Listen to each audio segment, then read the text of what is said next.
Okay, so we'll officially call the meeting to order. Any changes on the agenda for tonight? Not from me. I don't think so. All right, so let's see. Public comment. Anyone from the public out there? There's no public. All right. We're going to approve the previous meeting minutes. I think we'll start with February 8th since I think Abby and Tommy were at that one. That's correct. And I happen to have been there too. Right. If the minutes are correct. And Sarah, you can vote or not vote, whatever you want to do. So do I have a motion to approve the minutes of February 8th with any adjustments? That motion. Okay. Abby, you going to second it? Sure. All right. Any changes or edits? Okay. Then all those in favor of the minutes, please say aye or raise your hand or whatever.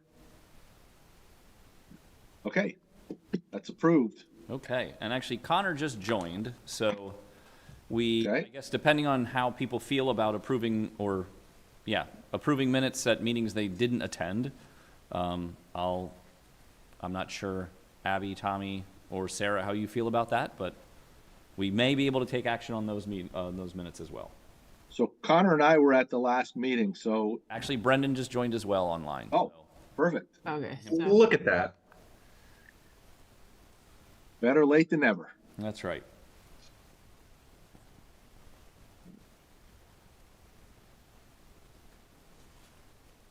And he should be showing up. There he is. Okay. There's Brendan. Okay. We started the meeting, Brendan and Connor, and we're on the approval of the minutes from February 22nd. So, and I know Connor and Brendan were there with me. So would one of you like to make a motion to approve the minutes with any edits? I didn't see any edits. What's that? I didn't see any edits, so I'll make a motion. No, but if there are any, so approve the minutes with any edits. So Connor, you do that. Brendan, you're going to second it? Yes, I'll second it. Any corrections to the minutes? None from me. Okay, then all in favor of approving the minutes, please say aye or raise your hand. Okay, there's five. Okay, anyone want to abstain? Tommy and Joe? No one's going to vote against it, I'm assuming. So, okay, that passes. Thank you, everyone. So we're caught up on the minutes. Sorry, just to make sure I get a vote correct on that as far as count. I think I had 3 in favor, no one against, and 2 abstentions. I think you had technically 5. I think you had members. five, including me. Well, I think there were 5 in favor. Right and now, we have all 7 members right now, so 2 are technically non-voting alternates. But if people are abstaining or not voting, then those alternates can vote. So, and Mike, you typically don't vote, so I won't vote then. So it'd be a 4-0, I presume. 4-0. Okay. Yeah. Well, that's how we'll call it. Okay. That's how we'll call it. All right. Next is a public hearing on amendments to Unified Land Use Development Regulations, zoning map and text, 32 Malletts Bay Avenue and 21 Hickok Street. I have a motion to open the public hearing. So moved. Is there a second? Okay, Abby and Tommy. Is there any public out there? Ray Coffee is here, but there's no public. All right, we're not counting Ray as public, so. Right. Ray, any comments you want to make? So I can also walk through the amendments just so folks are clear as to what it is that we're doing, in case Ray has stepped away from his computer briefly or doesn't feel like he wants to say anything. There we go. Sorry, I was trying to figure out how my phone worked. I'm in the lobby at Regal Gymnastics, so I apologize. No specific comments. I think the discussion at the last meeting was pretty informative, and nothing more to add from me at this moment. Okay. Eric, you want to run us briefly through it? I can. We can also close the hearing first if you want. It's up to you if you want to leave it open while I do this. Let's leave it open while you do that. Okay. So, yep, I'm going to do a quick screen share here. Or a screen share, maybe not very quick, but it'll be a share nonetheless. Okay, so the amendments that are proposed are really related to it primarily impacts the Gateway Zoning District, the form-based code, related to the designation of the O'Brien Community Center building as a civic designated building. and also some amendments to the text to kind of help shore that up as well. So also it includes a zoning map amendment for 21 Hickok Street, which is currently where the community gardens that are utilized by the O'Brien Community Center are located. So there's a couple of areas of cleanup in these amendments as well that are not related to this. They're more just cleanup because we are opening up these sections. So the first main amendment is to the civic use category, striking all the kind of potential use types under this section and referring to Part 9 under definitions. Similarly, just clearing up some language under civic as a development and performance standard. Under definitions, a couple of cleanups for other purposes on accessory dwelling, on civic use building, and adding a definition of green roof. And then the big change is under the category of use civic, bringing in specific uses that we discussed at the last meeting. The only amendment that I would offer to this definition is that we add the word family before childcare facilities, so it reads daycare or family childcare facilities. The main reason I'm suggesting that is because that's consistent with what statute or how statute refers to those uses, and also how our definitions or other definitions in our regulations are also written. And we'll talk about that more under the next agenda item where we look at specific changes. So that's the only amendment that I would offer, is just to add the word family before childcare facilities for consistency with statute. Everyone okay with that? Fine. Ooh, Joe, you have audio. Great. I have a new computer. Perfect. Wonderful. And then, Right. oh, sorry. Go ahead, Mike. No, I was just going to say, okay, I would say add it. Oh, okay. And then just to show you the map, as we are required to include the map component, let me zoom out a couple bumps here. So here is the O'Brien Community Center property, 32 Malletts Bay Avenue, as it is now with 21 Hickok Street. The proposal would, and the neighborhood manners boundary around 21 Hickok Street. The proposed amendment would change the zoning of 21 Hickok to Gateway. It would relocate, it would remove a neighborhood manners boundary on the north end, the east end technically of 21 Hickok, move the neighborhood manners boundary to that common boundary with the residential C zoning, and then designate the actual building footprint as a civic use building. So to be clear, we don't need to add in areas of future expansion on the building footprint.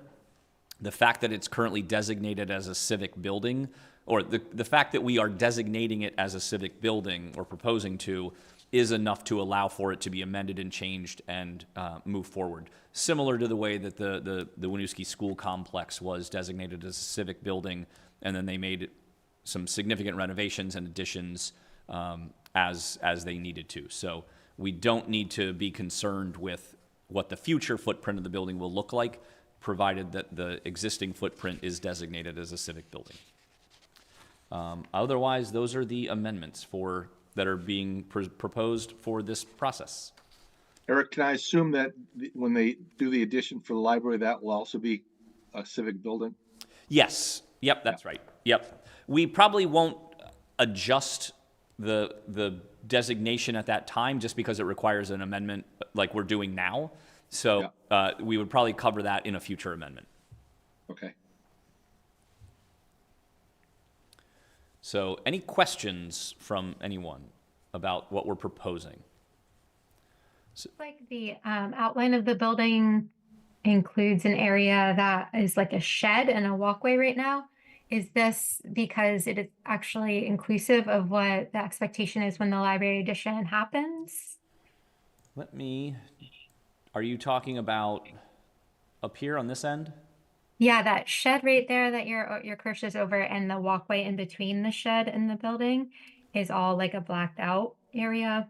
Yeah. On the map you just showed us? Yeah, that's a good point. Ray, maybe you can speak to that. I think that will be future library area or future building of some kind. Correct. Yeah, the intent at this point with the new development as we've been sort of mapping it out, would be that the addition of the new library and some peripheral spaces are community services offices, and then some other social service offices would actually go. The new current library would be demolished, and we would add an about roughly 10,500 square foot addition that would go sort of as far to the boundary there, and then push back through the 21 Hickok lot. So that area where the current greenhouse is and where those storage containers are now would be part of the new building. Okay, but this footprint that we're looking at isn't the expected footprint of the new building. It's just sort of encompassing what's currently. Correct, Yeah, the correct. And greenhouse, I'm okay. imagining because the greenhouse is sort of active space, it may have been included in that blacked out box there. Okay, thank you. And the Hickok won't be garden space anymore. It potentially could be a building. Is that what you're? Correct. Yeah, the hope is that that will be part of the new addition. And so there's currently 15 garden plots on that parcel, the 21 Hickok parcel, that we will be finding a new home for somewhere in our community garden program.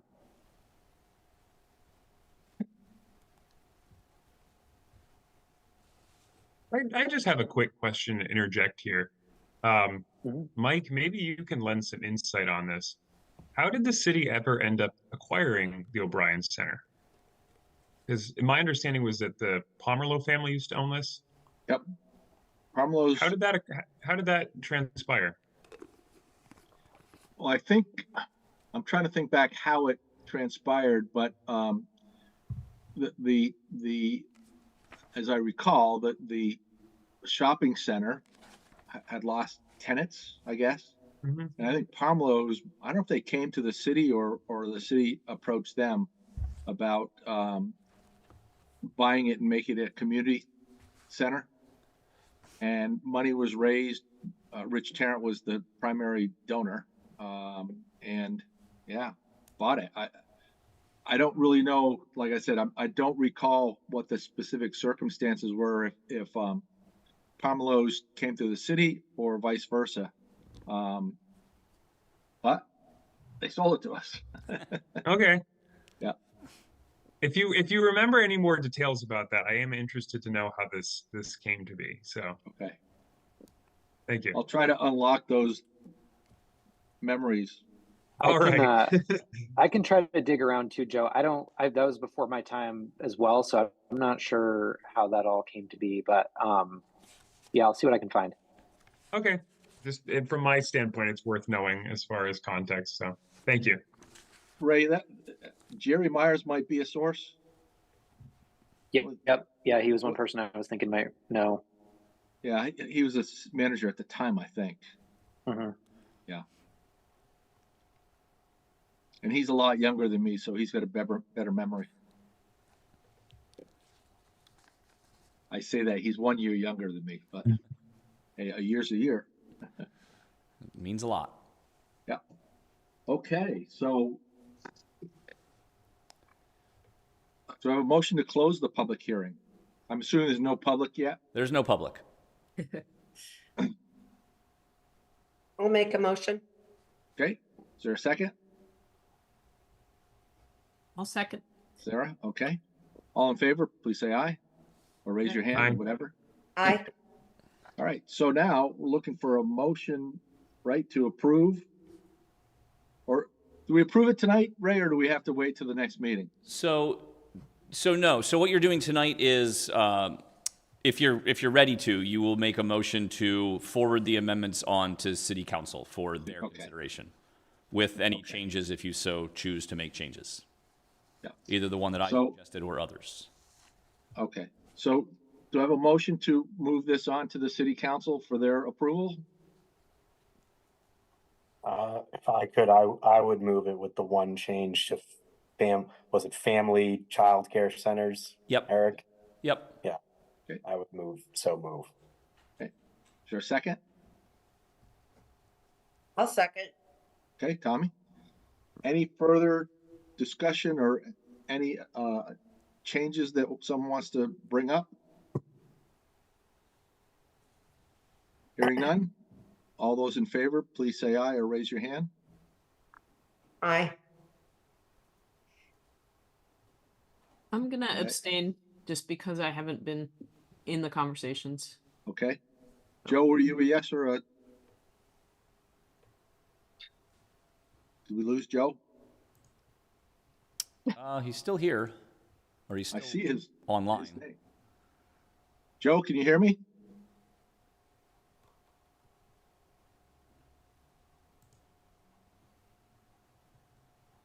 His mic is showing that it's on, but his camera is showing that it's off, which equates to what we're seeing. Right. So, well, I Maybe think he I had stepped enough away. yeses on that to move this on. So did Sarah, you abstained, everyone else said yes? Is that right? Yeah. Yep. Any Joe no's? can, if Joe can hear us, maybe he wants to put it in the chat. Maybe. Should I call him? Poor guy's new computer can't do it for him either. With He might have, seeming so he might have hopeful. just, He no, was he so might have excited. just gotten up for a minute. No on. Well, I do think we have what, at least Oh, there he's back. there it is. There he is. Joe, can you still hear us? Yes. Oh, were you a yes A little bit. or on the vote to approve the moving it forward to the city council? Yes. Yes, okay. All right. So I think it's whatever, one abstention, everyone else yes. Okay. Okay, next is continued discussion of ULUDR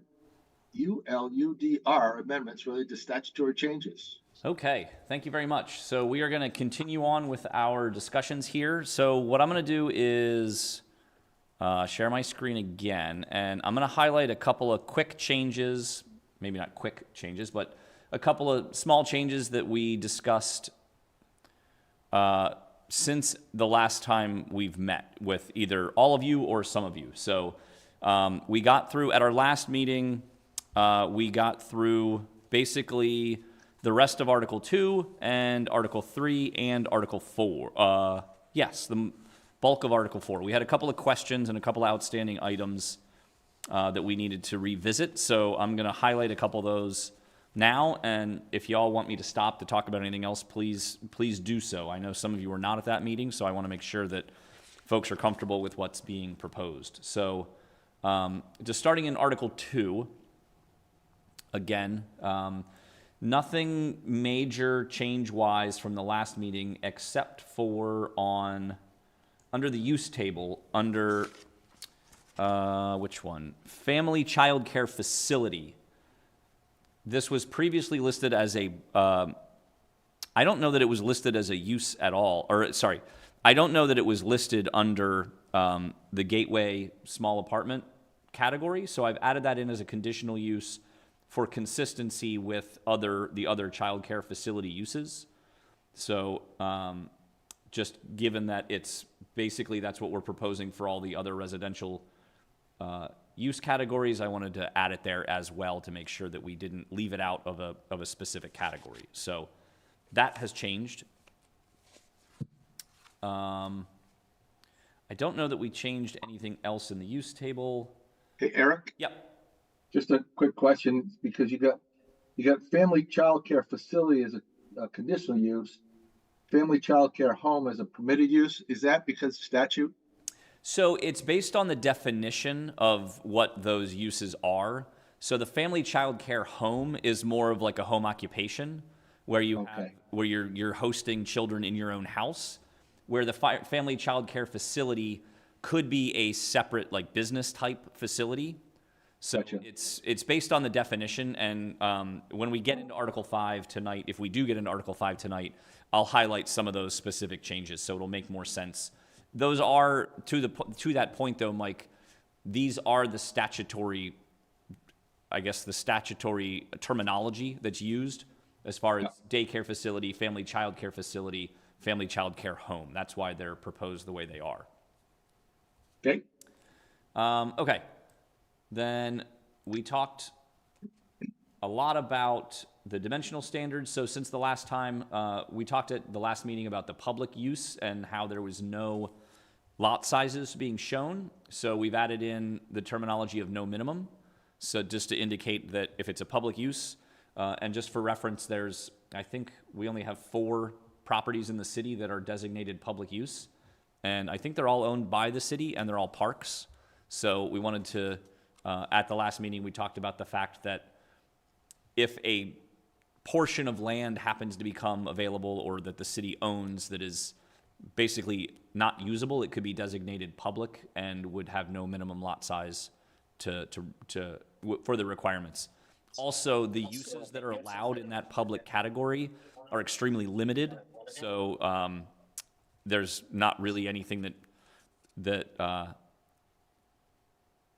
the use categories that are permitted there are, yeah, they're very limited. So not much development can happen in those public designations anyway. So then Eric, before you move on, it looks like the minimum setback maybe got flipped. I don't think you were proposing changes in the setbacks, or maybe you are, but it looks like they got flipped.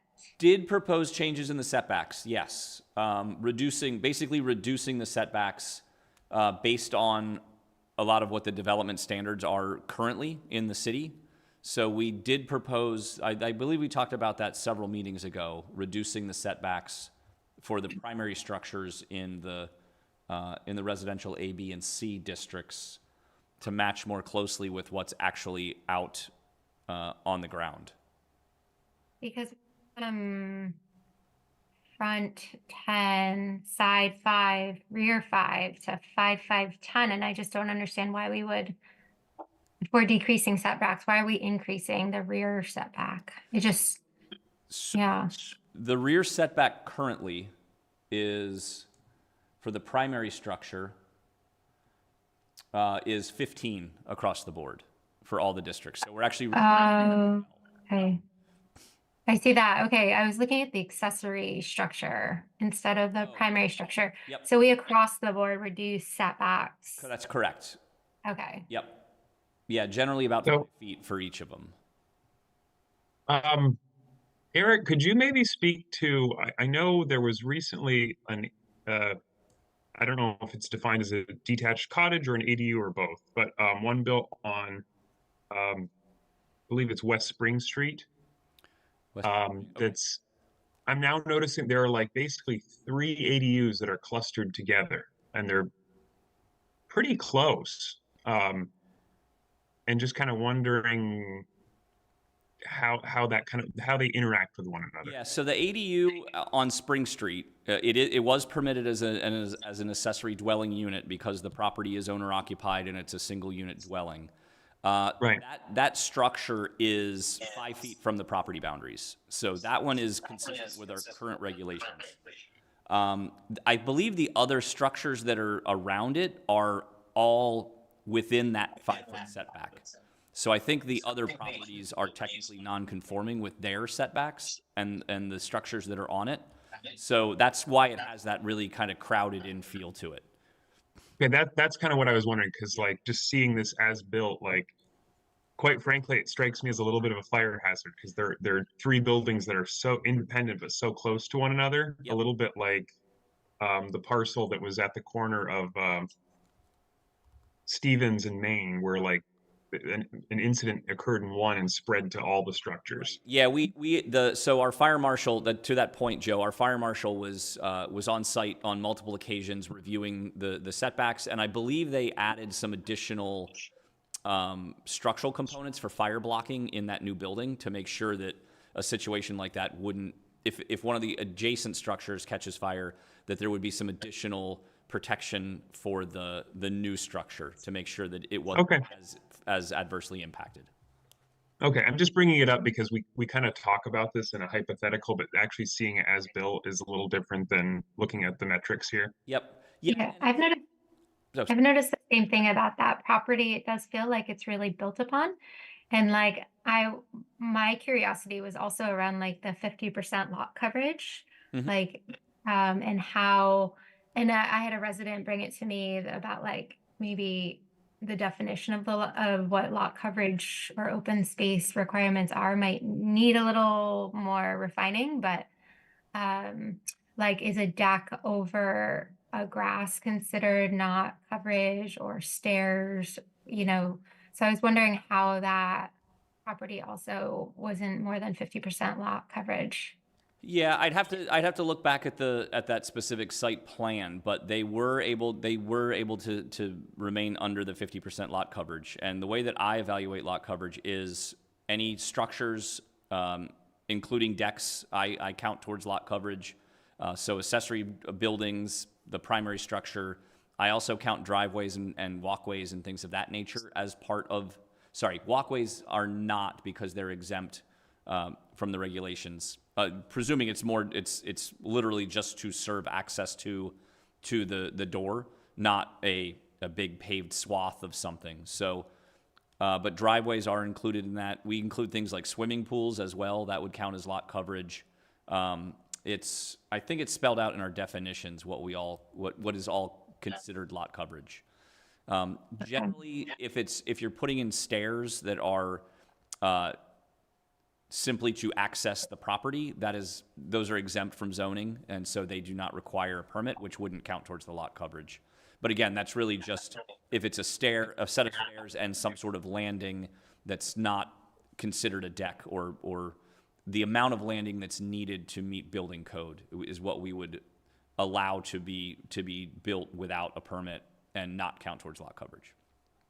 Is that definition in part of what we're reviewing, or is that a different section of the code? There's not any changes proposed to that. It's in the definition section in Article 9. I believe we made some changes to that several years ago, but we can look at that because we are going to be looking at the definitions, so we can revisit the definition of lot coverage as well, if you so desire, but it's not included with what we're looking at tonight. Here's I don't know, I guess this is kind of how I read this. If you're building a structure that's adjacent to a non-conforming structure, shouldn't there still be the same setback, like just as far as like spacing? For instance, like if you had a non-conforming structure built to like the lot line, or perhaps even extending over the lot line, like shouldn't the spacing be like, I don't know, like shouldn't it be like, for instance, there would be 10 feet between those structures regardless? Mm-hmm. Well, I think the challenge there is that we would be adversely impacting a property that doesn't have a structure on it, or there would be a greater impact to that property because they would then have to absorb a setback that is not on their property as well. This is an old city, so it's a very built up city, and there's a lot of nonconformities out there. So, a lot of the development predates the city's land use regulations. So a lot of this is, we're trying to catch up to some extent as new buildings come in and some of those nonconformities are altered or changed. We require they become conforming. So I don't know if there's a way that we can write the regulations to say that if there's a nonconformity on an adjacent property, that your property then has to increase its setbacks or offsets to accommodate for that nonconformity on another property. I don't know that we can impose regulations on one property because of something that's happening on another property. I don't think we can, and I don't think I would want to see that either, personally. Is that what you meant, Joe? The neighboring property adjusting? Yeah. Because I mean, in theory, there should be 10 feet between those buildings, right? What's your concern, Joe? Oh, just as far as like structures that are too close together, like as far as like like we were just saying, like if you look at that, it will strike you as that instance.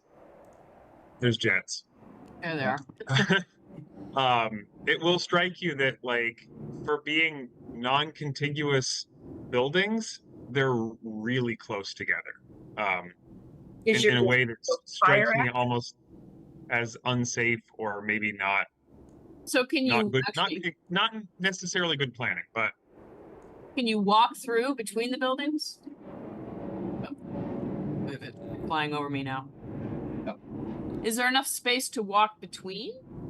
There, so in that particular instance, the West Spring Street, the new structure is set.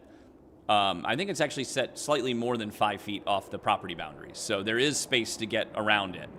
And again, as I mentioned, our fire marshal was out on site when before they even poured the foundation of that to evaluate and to make sure that there were safe clearances around it and that all of the potential building code issues were being met. To some of that point, I don't believe there's any windows on the back or side of that structure where it is adjacent to the other properties. So it's solid walls on both of those faces to help with fire protection and fire safety. Yeah. And is the green space, I don't know how to ask this question exactly, but is green space, is there any kind of requirement to have it be open, or can it be little alleyways between between the buildings? I mean, I guess. I mean, I could see that you'd have these sort of dark alleys that, yeah, they're green, but do they actually able to grow anything?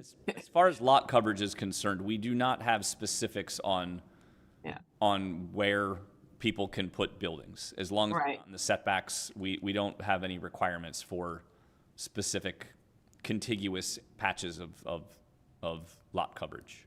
So we call it green space, but it doesn't necessarily mean that it's going to grow green space because it could be in the shadows. Is that? Well, it could also be mulch. It doesn't necessarily have to be grass or green space. It can be, as long as it's not built. As long as it allows water to penetrate and to be absorbed into the ground. That is basically the only requirement that it needs to have. You know, going back to Joe's question, I wonder if the way around it is, I don't know if you can do it in zoning or not, but if someone has a situation where they've got a vacant lot and property on one side, I'll wait till they stop. Yeah. I can hear them, but they're not right overhead. I didn't hear what you said, Mike. I'm sorry. I'm waiting for the planes. Comes another one. We're gonna have to learn sign language here.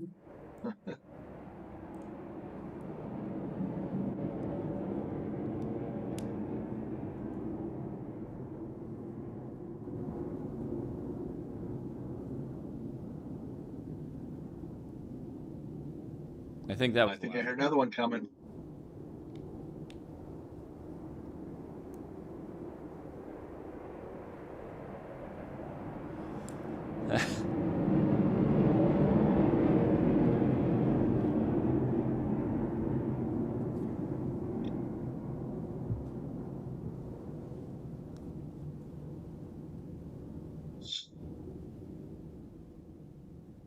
So what I was saying, can you hear me, Joe? Yep.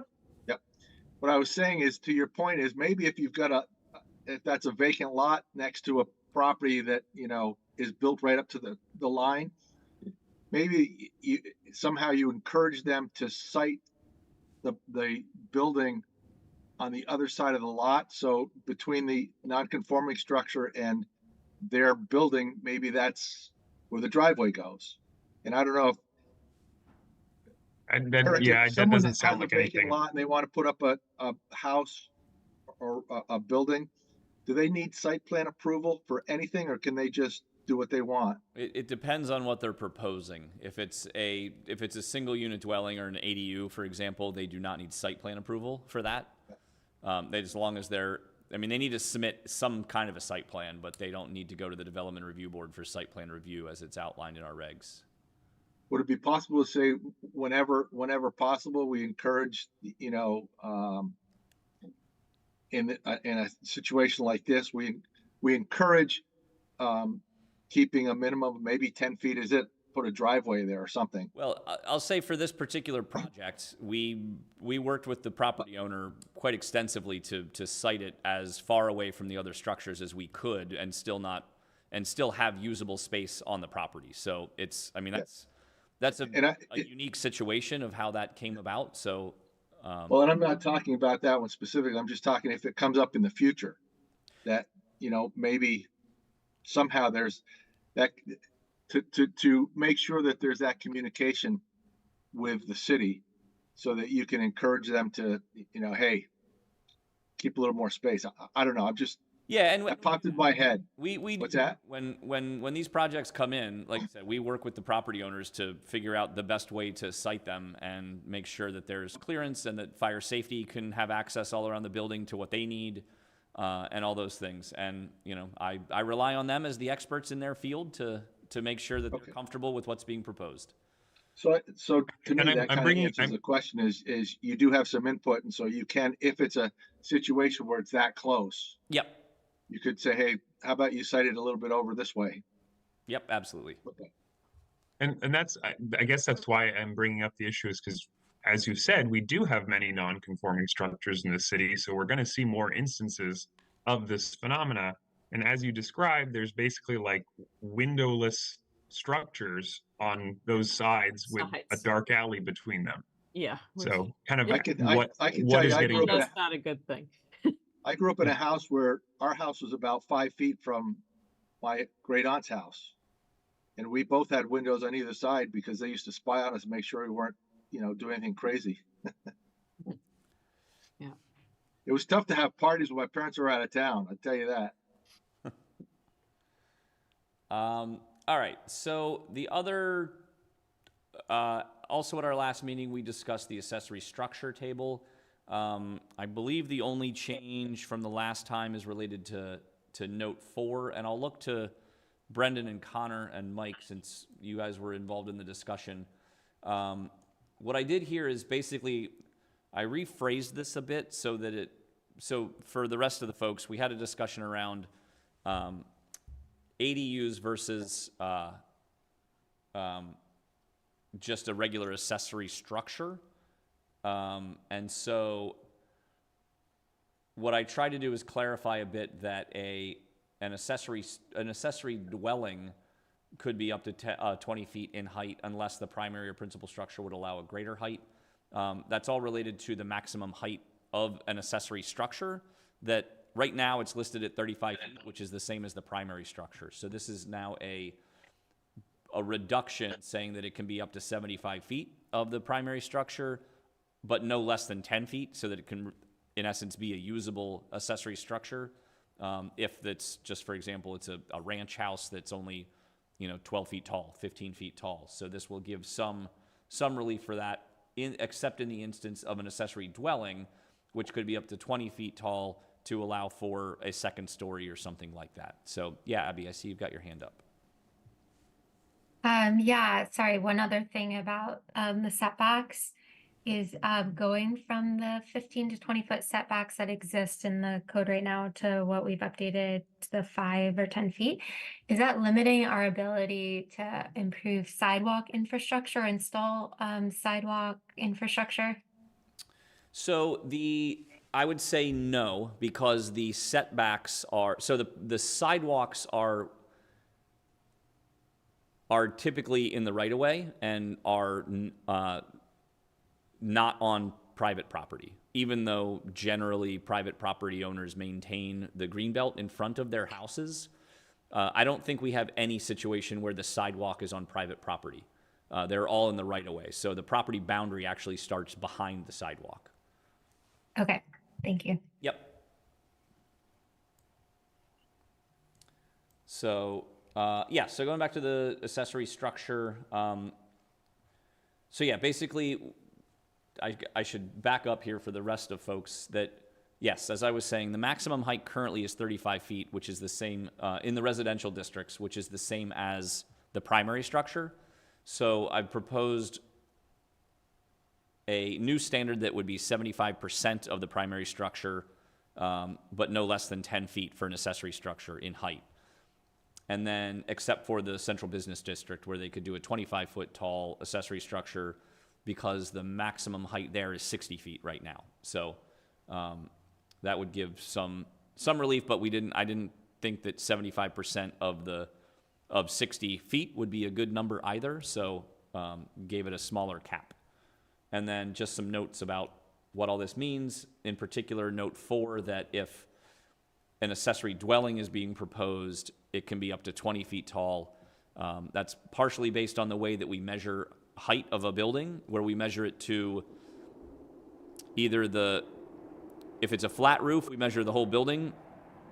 If it's a pitched roof, we measure to the average of the edge of basically the cornice of the wall to the peak of the roof. So we take half of that. So the 20 feet is really to allow for, in essence, an 8 to 9 foot first floor entrance, and then some gap between the stories, and then a 8 foot tall second story to get that height that could actually be livable space.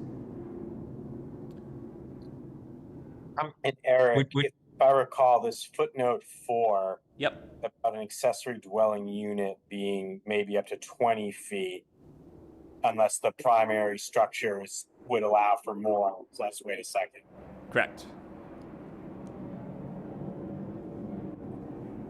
The point of that, right, is an accessory dwelling unit is adding more housing, right? And so we want to allow greater height for that as opposed to an accessory structure like a garage.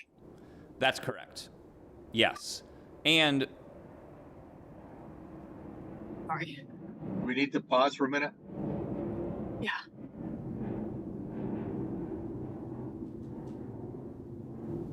And typically what I've seen is that if somebody is putting an accessory dwelling on their property, they're generally designing it as a 2-story building, just because the lots are typically too small to put in just a single floor or a single story building.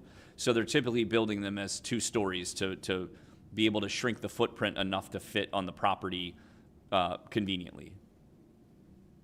So that's why the allowance for the additional height for an accessory dwelling.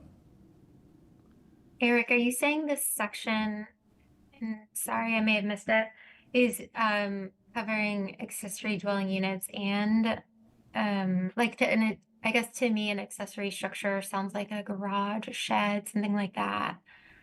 Are we addressing ADUs in this too? I get the height thing that we just discussed, but are we saying that it's the same setbacks as an accessory structure?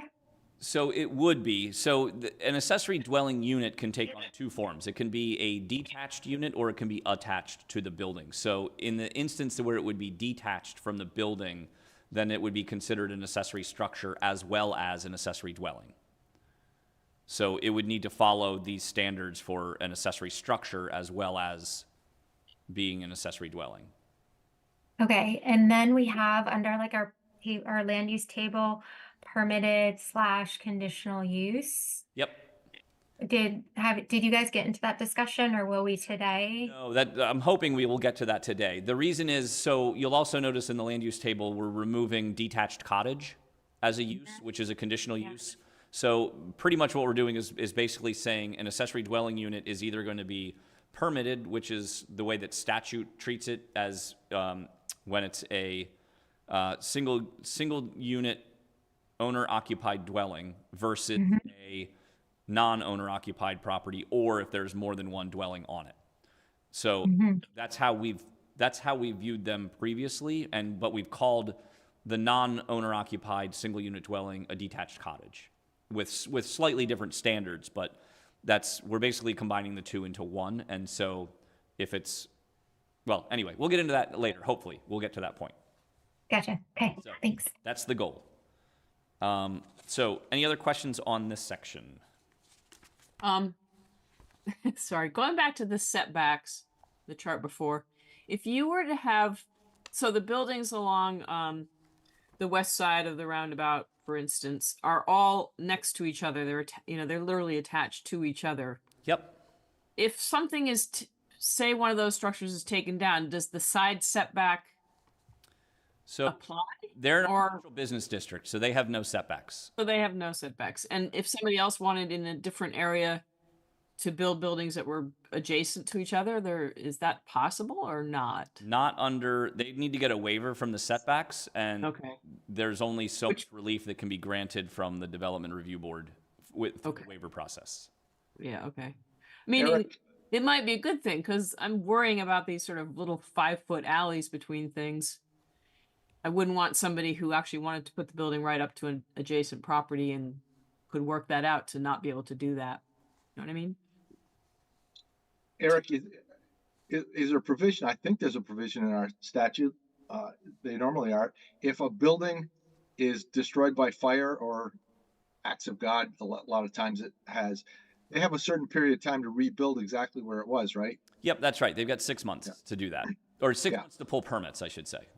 Yeah. So in that case, if there's a non-complying structure and it burns and they rebuild it, they can stay right where they were. That's right. Yeah. That's right. In the form-based code areas of the city, you have that flexibility to build units next to each other like that. Generally speaking, yes. Yes, along the gateways for some of the building form standards do allow for that. Yep. So, okay. And then that is the only other change for this section that we did not previously talk about. So, any additional questions on that? Okay. So then, looking at Article 3, a couple of items to highlight since our... Hey, Eric? Yep. Sorry, you skipped over. Section 2.6, 2.7, I just had a real quick question. Oh, sure. Hang on. I just closed that. Let me bring it back up. Sorry. Oh.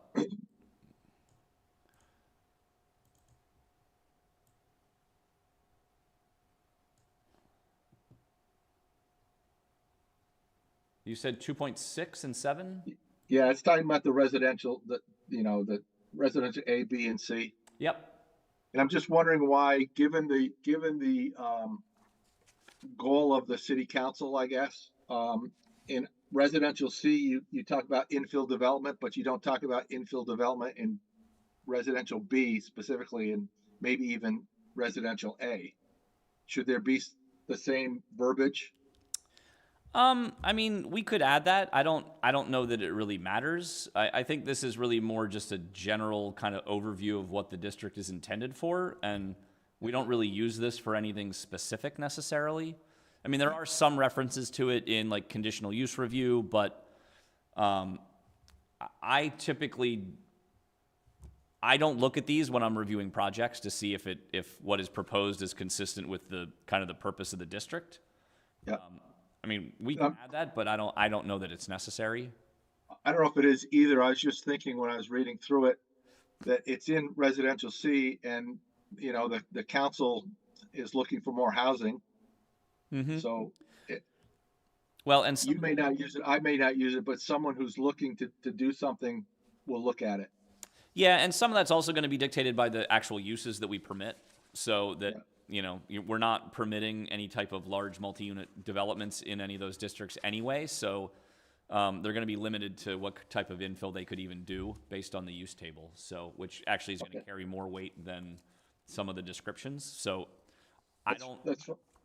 if you don't want to do it, that's fine. I read it and I was wondering why it wasn't there. That's all. Yep, and I see Abby shaking her head, so I'm guessing she's not interested in doing it either. Think it adds anything. I think it just, it's been an evolving discussion about housing in these 3 districts and what they look like and how they look like. And we're spending all this time defining that I don't think there's any benefit of adding it. And it might just add confusion because there is like this shift to making sure we're getting priority housing, not just all housing. Yeah. Okay, that's fine. Okay. All right, so moving on to Article 3. These regulations are specific to the downtown core zoning district, which is really just downtown. So not a lot of changes here, mostly related to Act 47 and just some other clarification and cleanup. So on the permitted uses, this line 3 here is really more just to for consistency with the use table and with statute. So just adding in the additional language there. Line 9 was a change based on a comment that Sarah provided to me a little while back, and also for consistency with how we're defining some of these terms and how we're using them in other sections. So that's really more just a cleanup. The majority of the amendments in this section are all really just for clarification, I'll say. So I'm just going to roll through this, so stop me if you want to talk about any of it that is in red, and I'll stop at some points too. So here's a bunch of changes here. Basically, what we're proposing here is to eliminate all the parking standards for downtown except for residential uses and lodging establishments. So any of the commercial uses, any of the, it's a downtown. So it should, in my opinion, should function as such. And we have an 850 space parking garage that exists now, and we're in the process of building a 300 space garage. So there should be enough, and there's also on-street parking. So between those three aspects, there should be enough parking to support the non-residential uses where you're going to see high turnover anyway, and is consistent with a downtown environment. So proposing to eliminate the minimum parking standards for all the uses except for residential uses and lodging establishments. And that eliminates then the need for a shared use quotient as well. And then I've added in the bicycle parking standards to be consistent with Article 4 as well, which we talked about previously and is currently adopted. So just to be aware, it's adopted in Article 4, not adopted here. So this is the same language that was in Article 4, except just updated section references for consistency here, related to long-term and short-term. The table of minimum bicycle parking is basically the same as what we have in Article 4, except I pulled out some of the uses that aren't permitted. So for example, funeral homes are not listed here, and I think industrial uses are not listed here either. I also updated it for consistency with language, so family child care home, daycare facility, and family child care facility as well, with the same standards as previously. And Abby, I'm glad you're here because we had a discussion at the last meeting and wanted to get your input on it related to the short-term bicycle parking. I realize there's an inconsistency in what we've drafted. So related to the short-term covered bicycle parking. So under Part A, we say that short-term parking needs to be within 50 feet on site. Item II, we say if it's further than 50, it needs to be covered, which is fine. But then under Part B, II, we say that the short-term can be met, under Part B, we talk about short-term bike parking being allowed in the public right-of-way if it's approved by Public Works. But then we also refer back to meeting the design and location standards. And under 36E7A, we talk about the distance and the covered. So I don't know if it makes sense to have covered, or if we can do covered bike parking in the public right-of-way, just given the constraints of the right-of-way and making sure there's clearance for sidewalks and things like that. So this also comes up in another section with covered short-term parking versus not covered short-term parking, but which in Article 4, aside from this language as well. So I guess we can go about this in one of two ways. We can allow for the short-term bike parking in the city of right-of-way to not be covered and make that explicit that it does not have to be covered if it's in the right-of-way or if it's existing. Or we could leave it as it is, and the presumption being that if you're going to put short-term bike parking in the right-of-way, that it needs to be covered. Yeah, I don't think they're actually contradictory because it can be within 50 linear feet of the entrance. So definitely in this town, all the public right of way is going to be within that 50 feet. That's Yep. quite a significant distance. Right. So if we're utilizing the right of way for parking for an establishment, it'll be uncovered because of that linear distance. It's saying if it's without outside that 50 feet, I mean, you're making it a more inconvenient parking spot, a less visible parking spot. So we're asking if that's done, that you provide better accommodations, which would be a covered bike accommodation. Yep. So I don't think that this is saying to cover bike parking in the right of way, unless they use the right of way that's 50 linear feet away from the entrance. And then, yeah, the expectation would be that there was some covering for it. Okay. Yeah, and I just wanted to make sure that's how I was reading it, and I just wanted to make sure that was the intent as well, so that we weren't having a contradiction with potential right-of-way issues or things like that. So, yeah, So- and I think that's good to know, or to have that discussion, because it could be that if somebody wants to put it further than 50 feet from the entrance in the right-of-way, there may not be room to put the covering, which then means that they have to find another location. So, Yeah. which is perfectly fine, I think.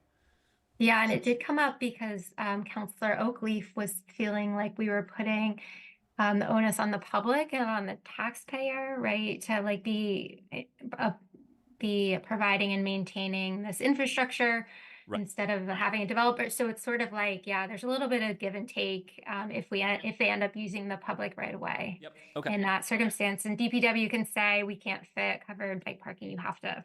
It goes back to the developer to meet the standard. But this is only also for new buildings, right? We're not retroactively requiring it. Yep, this would just be for new projects. So, okay. Okay, and then... So Eric. Yep. Sorry. So if Public Works says no cover bike parking, then they have to find another place within 50 feet or on their own property. That's right. Yep, that's right. I would think that, Public Works is going to have something to say about this, right? Oh, for sure. They're definitely going to have, if there's going to be a structure in the right-of-way, yes, they're going to have specific requirements and restrictions on what that structure looks like, or how it's built, or where it's actually physically located. So should there be a reference to with Public Works approval or something like that? I believe it's in there. EI. Yep. EI. Basically, you get a permit from Public Works, right above that section, Mike. I got to go back. Sorry. Okay, if it's there, that's fine. Yep, it's there. Okay. And then the only other change here, which has been updated in Article 4 as well, is Sarah made a comment again previously that under item 8 here, that the required bike parking shall be made available to the residents. It used to say to all residents, and the comment being that a building could have, so the way we have long-term parking set up is that it's basically one space per unit of long-term parking. There might be 3 people living in a unit, and not all 3 of them can necessarily have access. So instead of saying all the residents, which could mean that there could be 150 people living in a 50-unit building that all have bikes that there wouldn't be able to accommodate. So changing that to the residents rather than all residents. So, and then I believe the only other addition from the last time we reviewed this, just the addition of item 3 here, which is really related to removal of soils, which is referenced in another section as well, needing a permit. So the majority of these changes are really in reference to Act 47 and just some other cleanup and clarification. So not a lot of specific detail. Again, this is only related to the downtown core district, which is really focuses on the downtown itself. So, it actually only focuses on the downtown. So, any questions about anything in this article? It's good. Okay, great. So then moving to Article 4, there's only a couple of changes here that I want to talk about. So we talked about this again at the last meeting. I don't think that I've added anything new to this section. Basically, we're saying here, for those that were not a part of that conversation. For conversion or change of use, if you're not, that basically saying that you wouldn't need a zoning permit if you're not adding new square footage, you're not adding new lot coverage, and you're not adding new dwelling units, that you would not need a zoning permit. Really what this is in response to is, I've had a lot of applications recently for change of use for buildings in downtown or along Lower Main Street, Restaurant Row, where it's an existing building. It may have been an office use and they want to make it a retail use. They're not changing anything about it other than the use itself. And so I'm requiring them to get a zoning permit because it's in our regulations that they need one, but they're not doing anything land use related other than saying, instead of having this be an office, we're going to have it as a storefront, which is consistent with every other storefront next to us. And we're not changing anything except interior. We might do some different walls or whatever, some new electrical work, but we're not changing anything about the structure itself. So in those instances, what I'm suggesting here is that they would not need to get a zoning permit. They would still need to get building permits and other applicable permits to do the work on the inside of the building. But if all they're doing is changing a use from a permitted use to another permitted use, it has to be a permitted use and a permitted use of what's there and what they're doing, then they can do that by right without a zoning permit. If you make it by right, Eric, would you still get the information? Like, would the city still get a piece of paper, something saying like the change of use, so that there's a record of the new use? So generally what we would get, it depends. Typically when those uses change, they're coming in for signage. And so we would get a record with the sign permit. They would still need to get sign permitting if they're changing the signage, or at least let me back up. If nothing else, we would have a conversation with that property owner typically, because they will usually come to us and say, hey, I want to do this. What do I need for permits?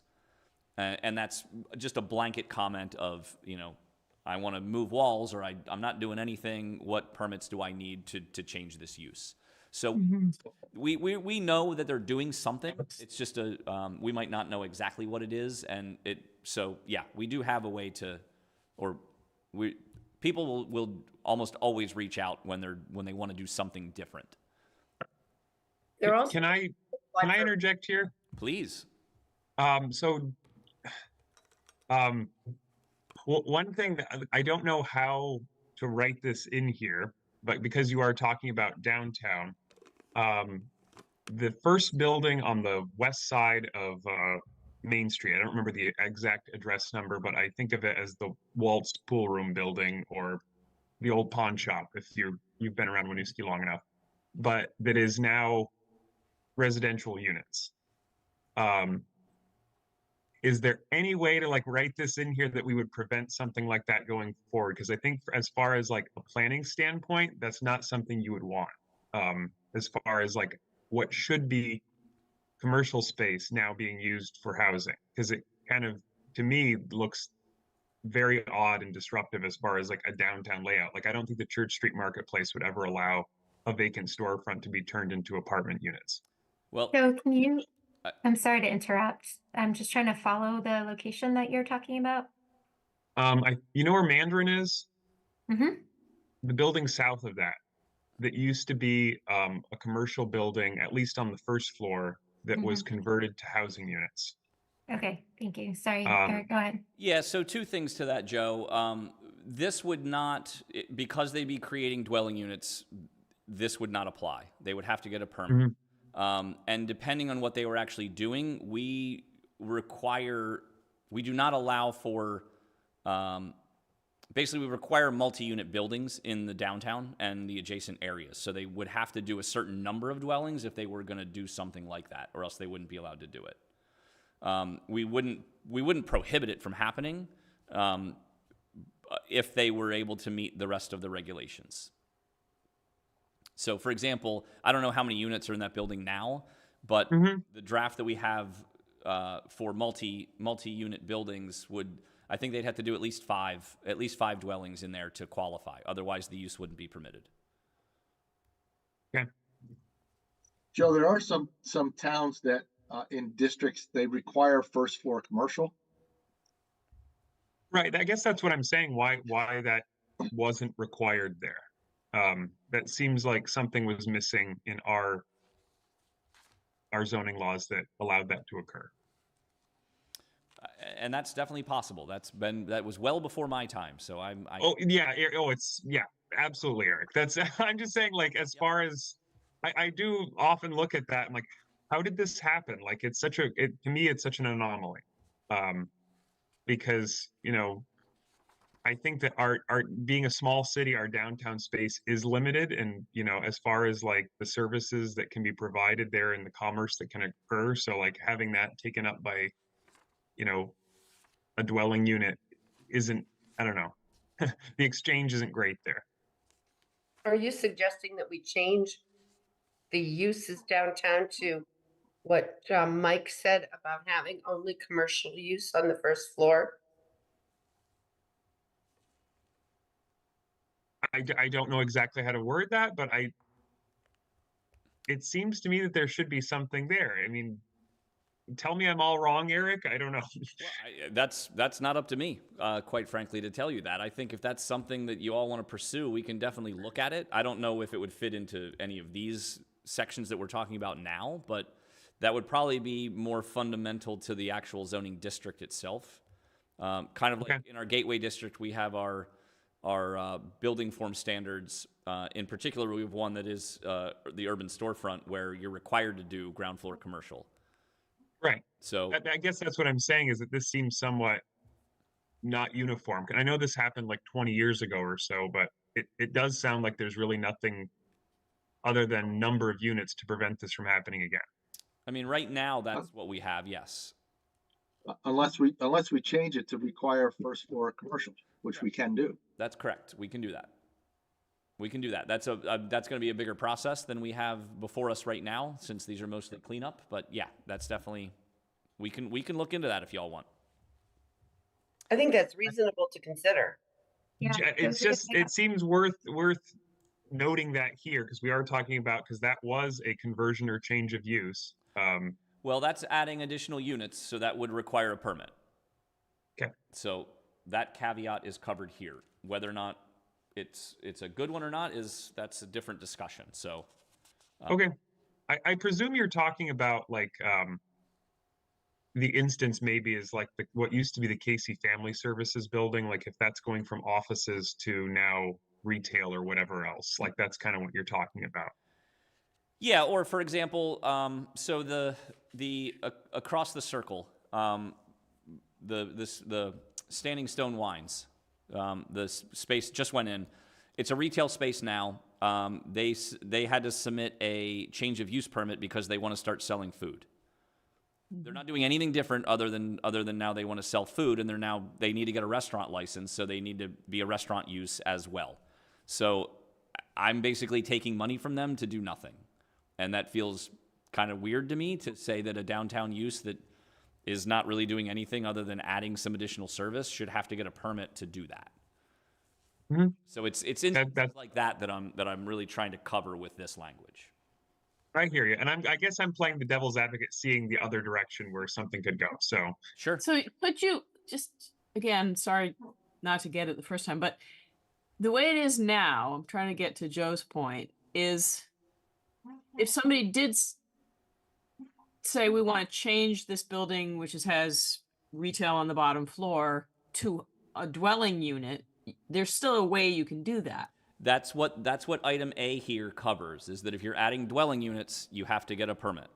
But you could get a permit and add dwelling units to the first floor of a building that's now an office building. We would need to look at the district, the zoning district, to see if that's allowed. It might not be permitted. Okay. So and I guess to what I'm saying, sorry to interrupt. I guess to what I'm saying is, like, say for instance, that building that now has housing units in it, if they wanted to convert back to commercial space, from what you're saying, they would not need a permit for that, other than a building permit for whatever interior modifications. It's going to depend on what they're doing, but potentially that's correct. Okay, which sounds fine to me. So yeah, potentially that is correct. And that seems reasonable to me. I do like the idea of, at some point, putting some discussion into the downtown district having the first floor commercial requirement it may not be here, but I'd like to put it on our planning agenda or planning horizon. We can definitely make a note of that, Yeah. for sure, for future discussion. Well, and again, I know we're not addressing that now, but like, isn't like the River Run and River House buildings, right? Like those are in the downtown core, right? That's And correct. they don't have first floor retail. Is that so bad to have like a building that's just housing downtown? I don't, as long as it's a minimum size, it doesn't bother me in a city with a housing issue. So that's my perspective. Yeah, I agree with Brendan on that one. Yeah, and I like the mix too. Yeah, that's not in particular what I'm talking about. I'm just saying as far as like our core commercial district, as far as there really are only so many spaces that a business can operate in the city. And if that kind of gets eroded, that's what I'm thinking about. You're really talking about Main Street, right, Joe, primarily? Yeah. And the downtown core has its own, correct me if I'm wrong, Eric, has its own regulations based on the Act 250 permits. Generally, yes, that's true. Yeah. Yep. And everything that we just looked at in Article 3 is also specifically related to the downtown core. Yeah. So these are all great discussions. Definitely a lot of ground to cover if you all want to at a different meeting. Not I specific think we need to. here. So, okay, moving on. So the next set of changes here is related to parking. Again, this is mostly Act 47 related. I added some language here at the end of item 2 that basically says, so we added item 2 in that says that if you're doing more than 125% of the minimum requirement, it requires conditional use regardless of what you're doing to limit people from building excessive parking. We caveated it that it does not apply to the RA, RB, RC zoning districts, just because if you have a single unit dwelling and you put in one space, which is all that's required now per statute, if you want to put in 2 spaces, you've basically exceeded that percentage and you would have to go for a conditional use review, which doesn't seem appropriate. But then I added this additional language that if it's a municipal garage or other parking facility, that's also exempt from that standard, so that we can actually build structured parking to avoid needing everybody to have their own parking. And then the other changes here that you're seeing on the vehicle parking table, these are all related to Act 47, 1 space per dwelling. We're basically eliminating all the rest of the residential components here, and then just clarifying that it's an accessory dwelling unit, an ADU, versus just an accessory dwelling, and eliminating the detached cottage because we're taking that out as well. Lodging establishment instead of hotel, again, consistent with our definitions. And then the family, child care, daycare, et cetera, consistent with our definitions like we just talked about under the under Article 3. And then the next thing, I believe this is another question we had for you, Abby. I guess the next part first is going to be bicycle parking, again, lodging establishment, family, child care. So just consistency with our regs. The next, wait, I may have just skipped it. Hang on, I might have to back up a step. Yeah, I did skip it. I'm going to back up. So under our vehicle parking adjustments that we offer, under the transportation demand management strategies, there's this line in here that says that specific strategies have been implemented at a minimum short-term outdoor covered bicycle parking that exceeds the standards of 412G, which is where we talk about short-term parking. This recently came up actually with a project I was discussing with a developer. Is this specifically requires outdoor covered, but our other parking standards, bicycle parking standards, as we just discussed, depending on where it's located, may not require the covered part. So I don't know if the intent here was to say that it all needs to be covered to be eligible for the TDM strategy reduction, or only if it meets the caveat of being more than 50 feet away from the entrance that it needs to be covered. So I'll look to you, Abby, for any clarification on this. If I'm remembering this discussion right, I think we had started out by saying like the minimum entry into this TDM incentive was to have exceed Right. the standard bike parking, but then I think we said maybe they don't have to exceed it as long as it's higher quality short-term bike parking, which is where the outdoor covered bike parking came in. I think that replaced language that originally said exceed Well, so minimum short-term requirements. it still has the requirement for exceeding the minimum standard of short-term. So it was the outdoor covered that was the conflict, because of where they were putting it was within 50 feet of the entrance, and they weren't, because it specifically says outdoor covered. I just want to make sure that we're being consistent, or if we actually want it to be covered, regardless of where it is, then we're clear about that. Otherwise, if we just want it to exceed the minimum short term, then I think we can delete the covered, and then wherever they put that short term is going to dictate if it's covered or not. Yeah, so if we made that change to this section, if we think that's reasonable, how does it affect what already went through? Would we say this is this is just worded differently in the downtown code, but we keep the outdoor covered bike parking in the other areas of the code? Like, how would you, if you were to change this, So what would that look like? Yeah, so if we were to delete outdoor covered here, it would have no impact on the downtown in Article 3 that we just looked at, because we're not offering any reduction in parking. This is specific. This language is only in the TDM section of the reduction. So TDM section that applies to what districts, though? parking. So this is under the heading of the transportation demand management for vehicle parking adjustments. But what districts does this apply to? All districts? This would apply to These everything incentives? but the downtown. Everything but the downtown. Okay. Yep. So this would be in everything but the downtown. And so it's a question of, we can leave the outdoor covered in here, or we can take that out and then still keep in the exceeds, that the minimum, and then allow the section that talks about whether or not it needs to be covered based on the distance to dictate whether or not it's covered. So it's really a matter of deleting outdoor covered from here and just leaving it to say that they need to exceed the minimum short-term parking that we identify, and then again, depending on where it's located, will dictate if it's covered or not. Or if we want to specifically say that it has to be covered and exceed that minimum to be eligible for the TDM strategy. So in the circumstance where this came up with a development, was the developer saying that it was onerous to have it covered? I guess it'd be helpful to know the context a little bit. So they ultimately ended up not pursuing the TDMs. So it didn't matter, but they weren't clear as to what they needed to do, because we were saying two different things. Yeah. What do others think about removing the covering?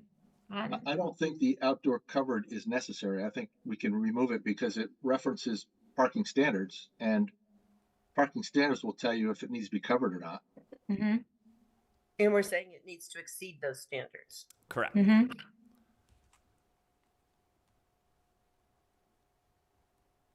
That's correct. Yeah, I guess if there's no, if you feel like, Eric, it could lead to more people potentially taking advantage of the TDM incentive, I think that could be a case for taking it out. I think it could definitely help, because if somebody's got a good space that can accommodate a lot of short-term parking right next to the building, and then they have this requirement that they have to cover it, they might not choose to take this advantage or take this advantage. Okay. So Yeah, no, I think that seems reasonable if everybody's in agreement. Yeah, Everyone good with that? Yeah. great. Excellent. Okay. Thank you for that. And then I think the only other change, yeah, actually that was the last change of things we haven't already talked about. So the verbiage updates That's all the same. And then that same change from all residents to the residents and or tenants that we talked about under the downtown core. And yeah, and then eliminating this, we talked about this at the last meeting, taking out the dimensional standards specifically that are included in here and referring to public works standards. That way they can change and be modified. Part of this, removing this language is in reaction to some draft legislation that I don't think is moving forward anymore, but there was draft legislation that I read early on that was basically going to dictate that a parking space could not exceed 8 feet wide by 16 feet deep. So I wanted to make sure that if that was happening, we weren't. Where am I going to park my big SUV? Well, that I think was part of the argument, which is why I believe they have taken that out. So just in case something like that comes up in the future, if we're referencing another standard, that standard can change and we don't have to amend the land use regulations, similar to what we did with ADA parking, where we eliminated all of those standards and refer to the ADA guidelines for accessible parking. So yeah, I remember this coming up from a developer wanted more compact parking. Right. And we sort of discussed the most popular vehicle in Vermont is the F-150 and sort of like what people are driving actually would affect the dimensional standards of the parking. But I think if John has DPW dimensional standards already, it makes sense to refer to those. Yep. And that'll apply to both the parking standard, the parking stall for angled parking, parallel parking, etc., and also the drive aisles. So that's why looking at eliminating all this and just letting DPW kind of dictate how that goes. And yep, that was it for that. Great. Okay, great. Get a time check, Eric? Yeah, so I don't mind. 10 till 10 till what? 10 till 8. 8. 7 minutes till 8. Okay. Just as a reminder, this is our only meeting for this month. As our next meeting will be a joint meeting, which we'll talk about a little later on. So I don't know how folks feel about moving forward and continuing for a little bit longer. The next section here is in Article 5, and this is where I've got language related to the accessory dwelling unit and detached cottage kind of distinction. If we want to at least try to get through this section, maybe, or what are you thinking on timing? Because I also want to talk about the joint meeting next week, housing. Right. You mean how long will this take? Yeah. Anyone's guess, right? Well, What do you think? I'll say parts A and B are basically what we have now. They're just kind of reworded and reorganized a bit. And this is what statute requires of us. So there's not a lot to change in A and B. Mhm. Why don't we go on for 10 minutes or so and just see where we get? So I'm just going to point out here about the owner-occupied unit. I remember bringing that up at a meeting, I mean, quite a long time ago, and being told that there was no way of verifying that. well, it's typically the way that we do it is we write it into the permit that that's a condition of the approval is that the owner has to live on the property. So we obviously don't have the resources to go out and check that, but if a complaint is made, we would pursue that through the mechanisms we have available to us. So, because I remember us talking about this as far as like incentives for, residents and homeowners rather than outside development. And one of the things was being said that we couldn't verify, owner occupied. However, like, could a homestead declaration be submitted with that? I mean, I suppose it could. I don't know that necessarily does anything different than the person telling us that they live there. I mean, granted, they have to do that for tax purposes, but I don't. Right. They could move at any time, I guess, and that only affects that tax year that they submitted it for. Right, but it's still something because, I mean, otherwise, how is this going to be? How are we verifying that? But you have to claim homestead every year, I think. No, but you'd still theoretically have that. But then we'd have to have somebody submitting that to us every year, and we'd have to have some mechanism to administer that and make sure that we're tracking it and verifying it. And I don't know that we have the resources to do that. Typically when these come up, it's the property owner is the one submitting the application, and they are listing it's at some point there's a level, there's an element of trust that needs to be had as well, to just believe that the person isn't trying to pull a fast one on us. Right. So, Right. No, But doesn't that I get homestead declaration go to the assessor? You're talking things that I don't know. well, Let so me- I presume that this is something that's being required by statute. That this is why we're including this. Well, A and B, A is, yes, this first part is a statutory requirement. We cannot deny a single unit owner occupied dwelling from having an accessory dwelling unit. but can Okay. we, what if we said, is it possible, because we want to increase housing, why does it have to be owner occupied? Is that part of the statute? That is part of statute, yes. So it must be owner The occupied. Is that the owner has to live on the property. They could live in the ADU or in the primary dwelling, but they have to live on the property for it to be considered a use by right, which is Yeah, and Okay. so. Tommy, we talked about this being like one of the only mechanisms we have to encourage home ownership and retention of homeowners in Winooski Yeah, by I like- getting this by right. So I don't think that's something we'd want to mess with. And there is a pathway for investors to get these too. It just includes a conditional use review, if I'm understanding it right. Right, and that's what this second part is talking about. The part C here, that's this new language that's added in. So right now, under our regulations, we allow for what we call a detached cottage, which is for either non-owner occupied properties or there's more than a single unit on the property. What I'm proposing here is to, instead of calling that a detached cottage and having a separate standard, that's just still an ADU, but it now requires conditional use approval, just like a detached cottage does now. So this is basically saying that you can still do an ADU if you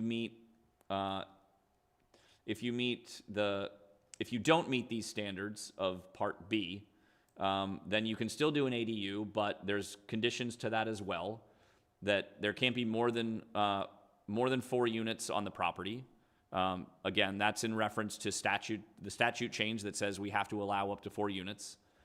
That all the existing dwellings are in the same building.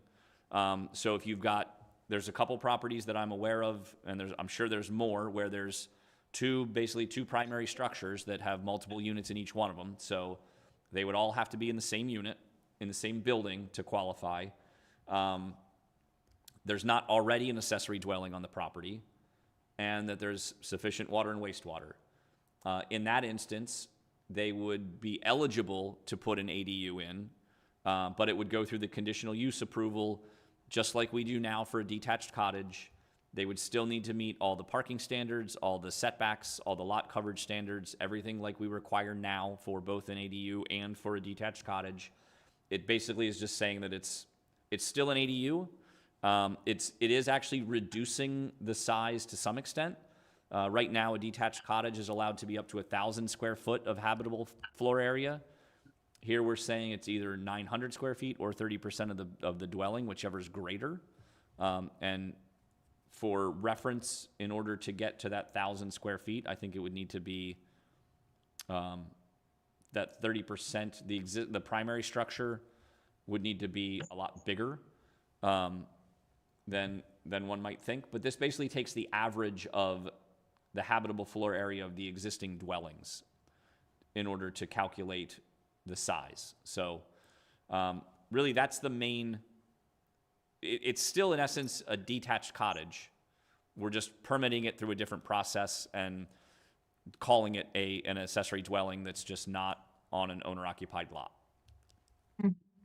So what happens if I have an ADU, I live on the property, I sell the property, Yep. and the person wants to take advantage of the idea of C, who wants to buy my property? What happens then? So then they need to go through a conditional use process. And they could, though. They could. It depends. I mean, we'd have to look at the situation, but yes, that would be an option.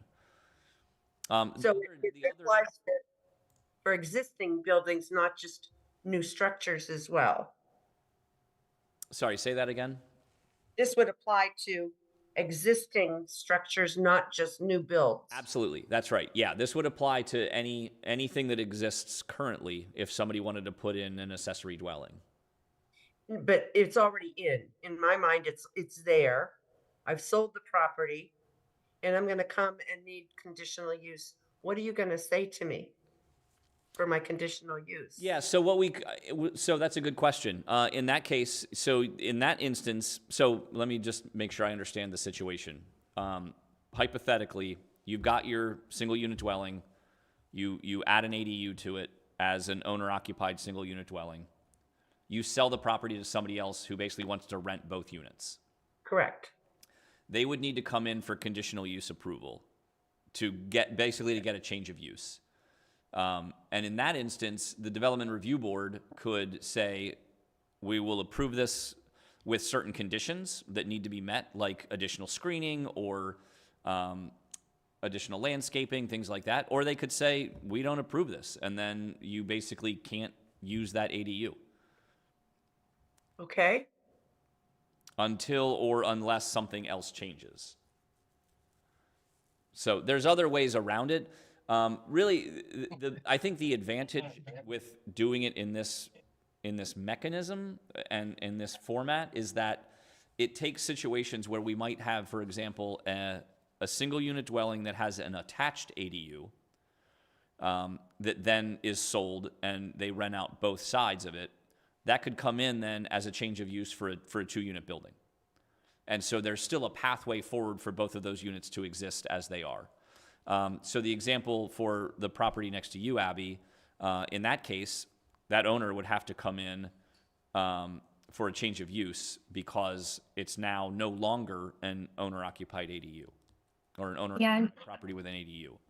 She went after the detached cottage because her plan was always to leave the front building as well. So now they're both right Airbnbs. Yep. Yeah. So it would have to be done in a format like that where there's some other component that allows for the use to continue. I mean, I think personally, the last thing we want to start doing is having dwellings that we can't use or that are no longer allowed to be used for some technicality because for whatever reason, somebody has an ADU and they stop living on the property. That's now, there's not a mechanism to allow that ADU to continue unless the owner lives on the property. Yeah, I do think a few years ago when we were going through some of this, we were worried about the short-term rental situation. And, hopefully well, that's addressed recently from different ways. Short-term rental regulations, so we are trying to get a handle on that as well. It looked like from the regulations you could just pay your way out of it, and I'm wondering, like, in the circumstance Tommy mentioned, where somebody's owner occupied and puts an ADU in the back and sells it, an investor buys it and just wants to, turn it over to short-term rentals, for example. Could the conditional use process include an evaluation of the type of residence that is like versus like having a tenant, like having an actual resident tenant? Could that be part of the conditional use process, or is that outside the scope of what that body can? I would believe that's outside of their bounds. Now, to that point, I guess to the point about short-term rentals, there is a provision in the regulations that would allow for city council to put a cap on licenses, so that if we have, say, they cap it at 50, and then the 51st one wants to come in, they wouldn't be allowed to get a license, so they couldn't do the short-term rental. So does it sound like that's something council's going to take up, Eric?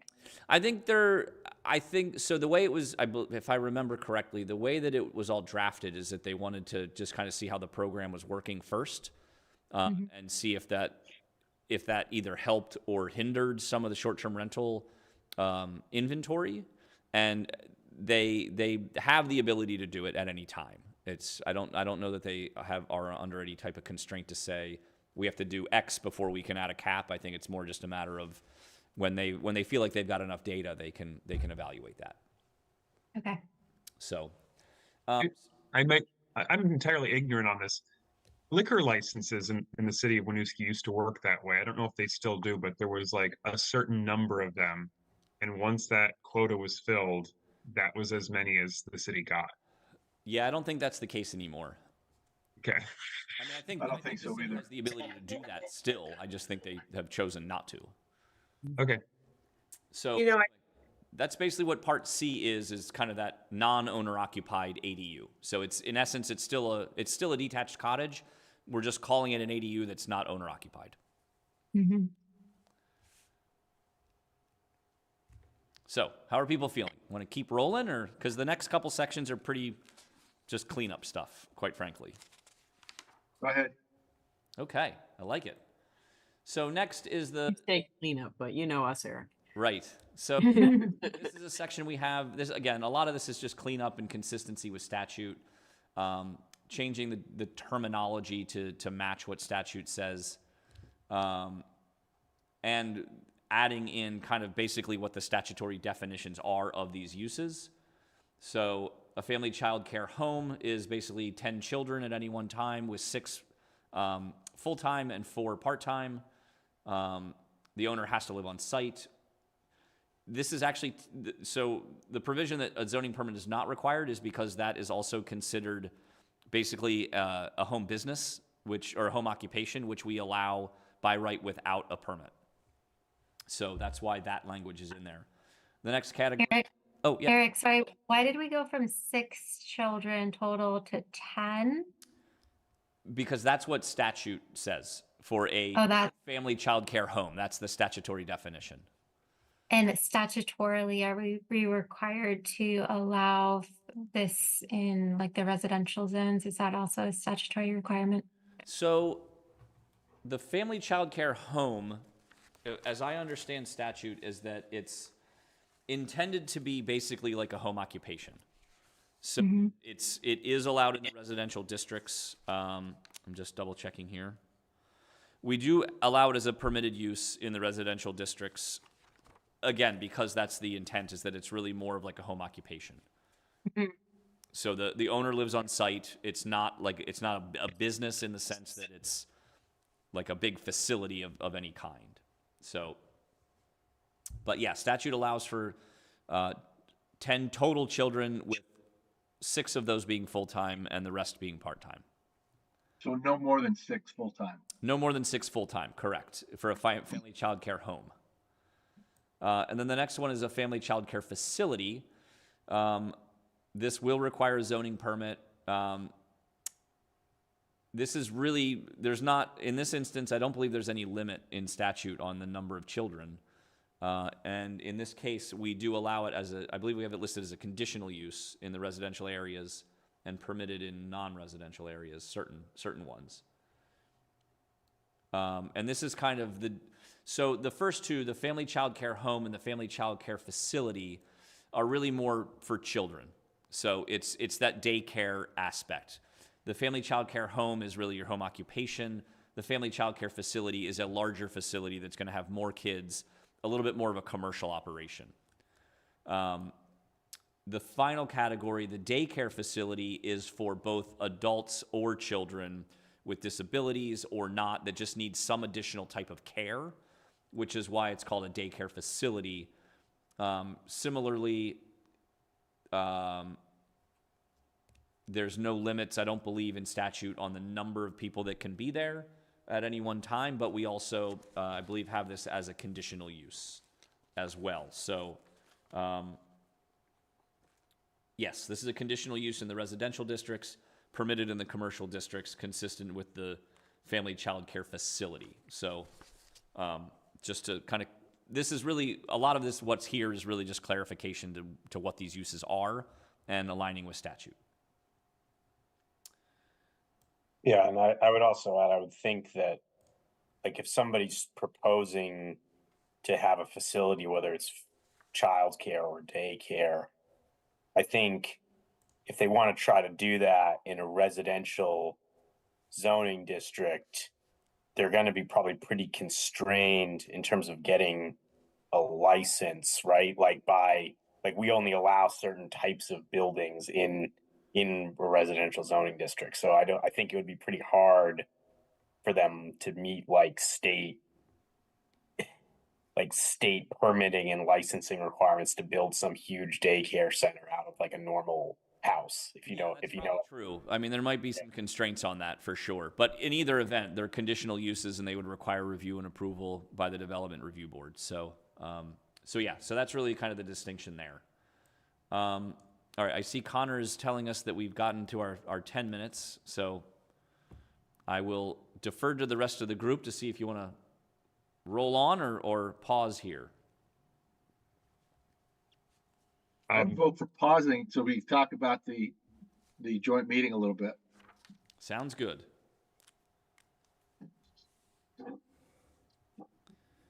Thank you, Connor, for the time check. All right, I'm going to stop sharing my screen then. Okay. So we can have a little bit more view on each other. All right, well, thank you for all that. That's all good information. So the next item is city updates. And Eric, do you have any? No specific updates, not unless there's anything that anybody wants to talk about. The other business? Sorry, I'll say a few more words. The council met on Monday night. They appointed 5 members for the Local Resource Advisory Board. So you all now are no longer serving in that capacity. And they basically did a lot of their reorganization since it was the first council meeting since town meeting day. So just rules and procedures, conflict of interest policy, that sort of stuff, electing deputy mayor, etc. So not really any formal business. Okay. Other business, Eric? Yeah, so as Mike's alluded to several times, we will be meeting next Tuesday, the 19th, with a joint meeting with the Housing Commission to talk about various, basically housing policy items that are kind of, that council has asked us to look at. The Housing Commission generally will do some data analysis and review and make recommendations to the Planning Commission on, and then we will take that information and develop policy out of it and kind of land use policy. So there's 2 specific items that council has asked us to look at. One being an inclusionary zoning ordinance, or inclusionary zoning regulations, which basically would require projects to include a certain number or percentage of affordable housing units if the project is over a certain size. And then the other one is a replacement housing ordinance or replacement housing regulations, which would basically say that they can take on several different forms, but what we're looking at is regulations that would say if you have existing units of a certain size or number of bedrooms, whatever you're redeveloping in place needs to have that same number of units and bedrooms at a minimum, and then you can do whatever else you want. So replacing what's there now with in the new project. We're also looking at some incentives to potentially encourage larger units. So for example, if you have two bedroom units, you could put in one affordable 3-bedroom unit, and that would take place of those two 2-bedroom units. The details are still kind of all being worked out, and that's part of the discussion for our meeting next Tuesday is to have those conversations with the Housing Commission so that we both can understand kind of where they're coming from, where we're coming from, to help write what these regulations look like.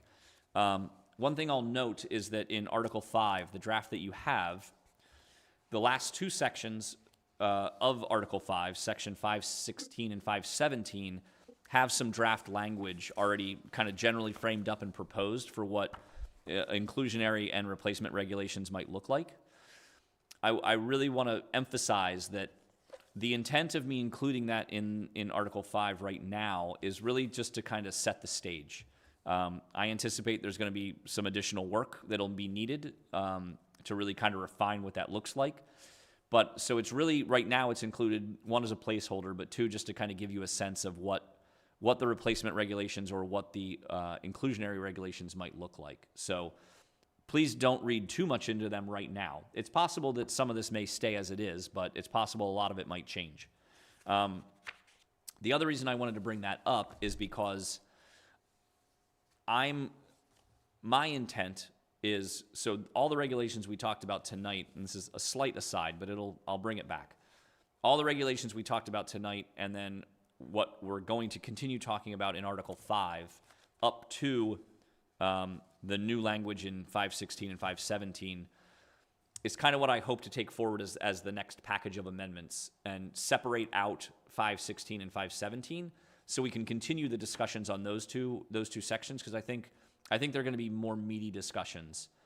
And I want to make sure that we're moving forward these other amendments, one, to comply with statute, and two, also to clean up some of the regulations while we spend some time really kind of focusing on the inclusionary and the replacement regulations and making sure that the Housing Commission is on board with whatever we're proposing, and that we can also then take that forward to council. So kind of is setting the stage for future meetings and what that looks like. We will also look at some other sections related to the statutory changes and what we've also discussed tonight in our definitions, and there's a few other things in the Gateway District that will need to change. But generally speaking, my intent is to kind of separate out 516 and 517 for future discussion, but I wanted to include it so that you could see kind of how it fits into the rest of the regulations. Now, having said all that, if we are able to get through 516 and 517 without much concern, we'll move those along too. But I want to caveat it that we can separate them out for more discussion. I don't want to hold up the statutory changes because we're still working through these two new sections that are fairly new regulations and not something we've ever done. So it's not really cleanup or changes to existing language. It's new language altogether. So, but anyway, the intent for the joint meeting is to really start to get an understanding of what the council policy is, or council policy direction is, kind of what the Housing Commission has already done, and what guidance they're providing, and then kind of what we all think as a group, what that can look like as far as policy.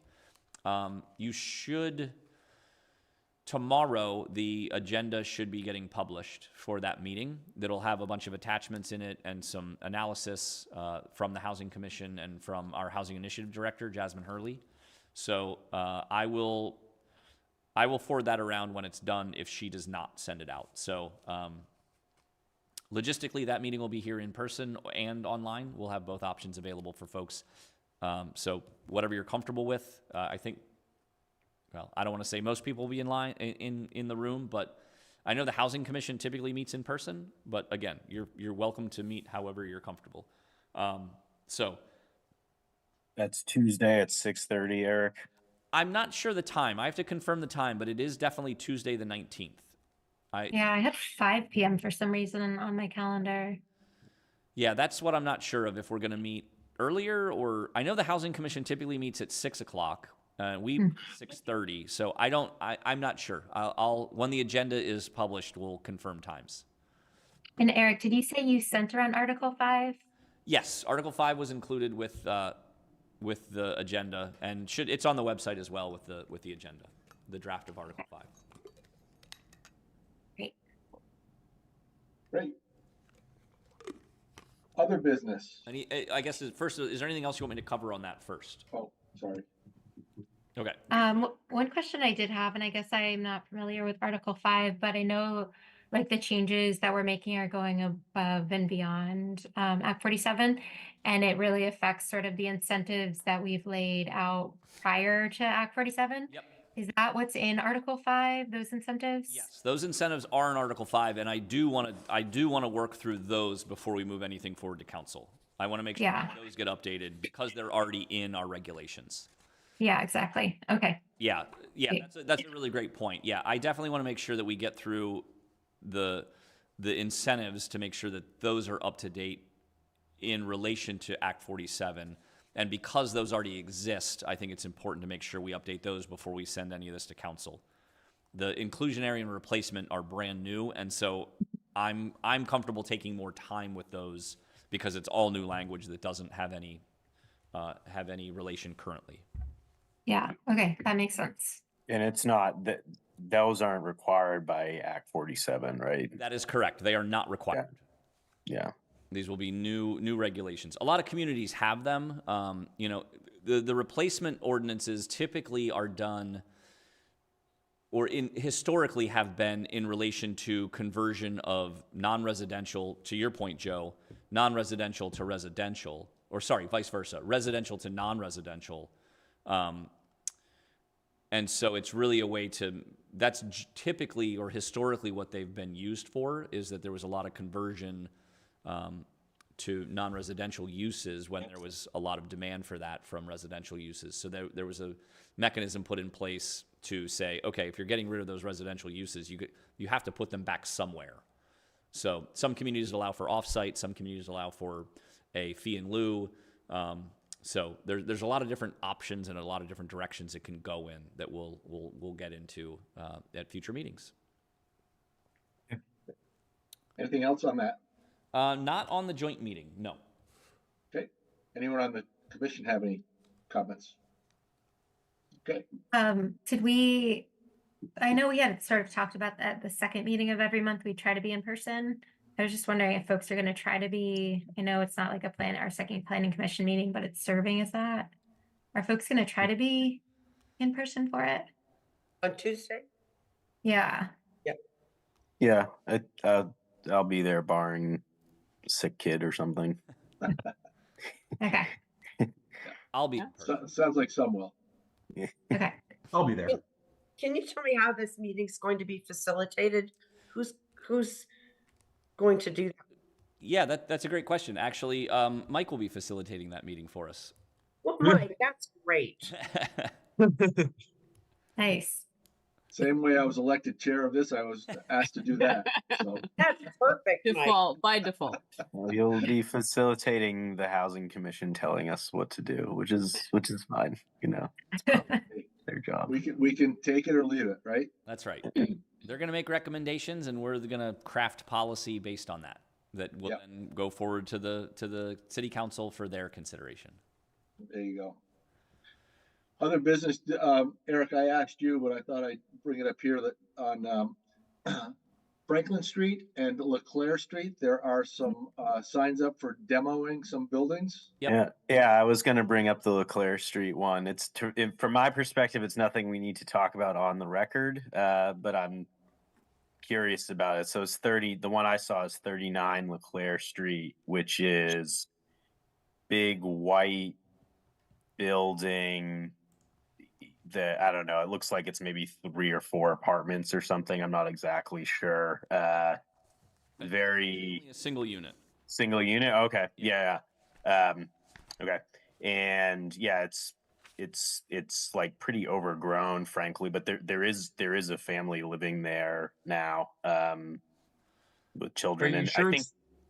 Are you sure it's 39 Leclerc? I was going to say 39 Leclerc should be vacant. The utilities have all been disconnected, and there shouldn't be anybody living in that. Yeah, so I might have the number wrong. That's what I'm talking. So there's like the yellow building, and then there's the gap, and then it's the white building like next to it, basically.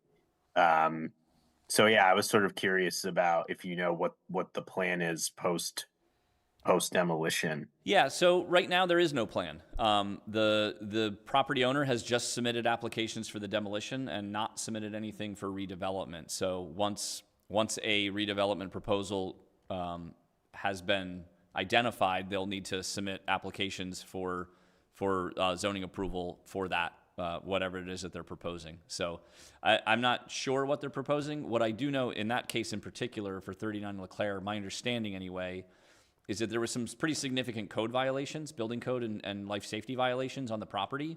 I actually looked in the file the other day because I've been getting a lot of calls about it as well from adjacent property owners.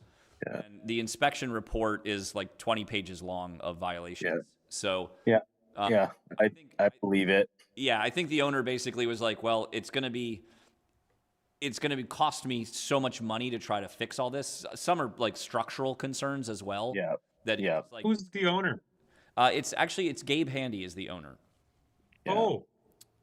So it's for him. I think it was a question of if it's cost effective to try to fix it or just tear it down and start over with something different. So one question I'm gonna interject here. So this is exactly what we came up with as far as just adopting the state historic register for our register, why it's ineffective, because that's absolutely a historic structure. Like it's one of the gems of that street. And because we have a landlord who doesn't want to bring it up to code, now it's going to be destroyed. Well, So like this is a great instance of one of the gaps of our solution. sure, yeah. And I think, though, Joe, to that point, I think in order to bring it up to code, he would probably have to significantly alter the building, so that it would probably lose a lot of its current integrity, quite honestly. So, but I don't know that for sure. So, but yeah, I guess, Brendan, to your question, there's nothing proposed for redevelopment of that site at this time. And one question, and again, I think the building is in bad shape. So, I guess it's not.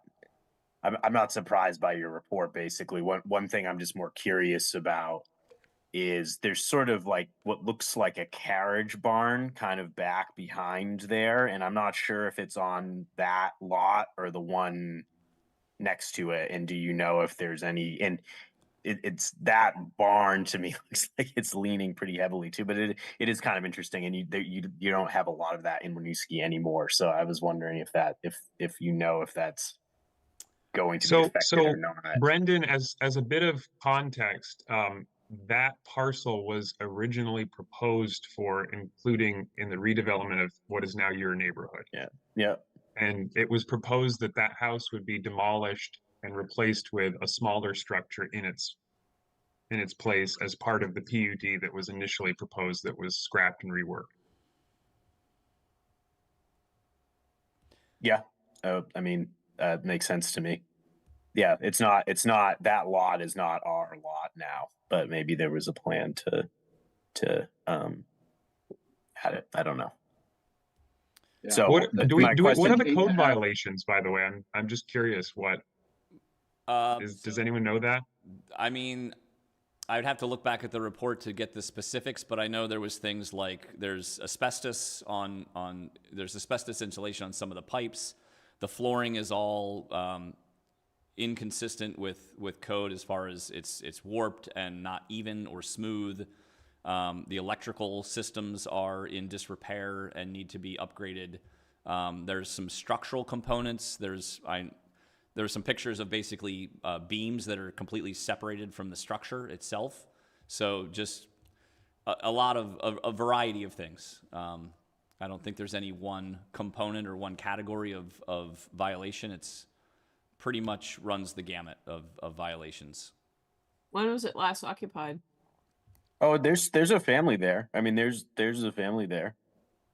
Well, yeah. If there is, they have no utilities because the water and and electric have all been disconnected completely. Or let me caveat that. I certainly I have seen a family living there. I can't honestly say it's been the last like month, but relatively recently. So the building has been in that terrible shape, has been neglected for a long time. That's really sad. Eric, does the historic or resource board have a look at that now, or is that before them? No, it's not currently listed, so they would not have an involvement with that. It's not listed. It is not listed. No, I thought you said it was. This is what I'm saying, where what we have instituted, the blind spots. Oh, I thought you said it was listed as a historic. Oh, it's not. No, it's not. I know it's not listed, and that it's a structure that anyone doing a survey of that street today would have, in the professional field, would have included. But the regulations that we sent up to the council was any building, even if it's not on the list, would be looked at, right? No, not for those regulations. I thought we included that any building for demolition, and we did the whole city. It was only we looked at only properties that are included on the local register are reviewed by the local resources advisory board. Anyway, I was just curious if you knew what's going in, and there's no plan for anything to go in. Okay. The building is in whatever. I mean, I'm comfortable saying whatever historic value the building may have once had, it is in very rough shape, and it's not. It doesn't. It's not in good repair. To me. Well, So- but this would be incentivizing people again not to maintain their building by saying, "Oh, sure, demolish it. You haven't updated anything on it." Like, Yeah, I mean, yeah, I think that's part of what happens inevitably with time to some okay, buildings. I think I would motion to adjourn here. Yeah. Well, first, is there any other business? What was the demolition on Franklin Street? Excuse me. There's two properties on Franklin Street, 8.5 and 12 Franklin, that are also slated for demolition. Same property owner.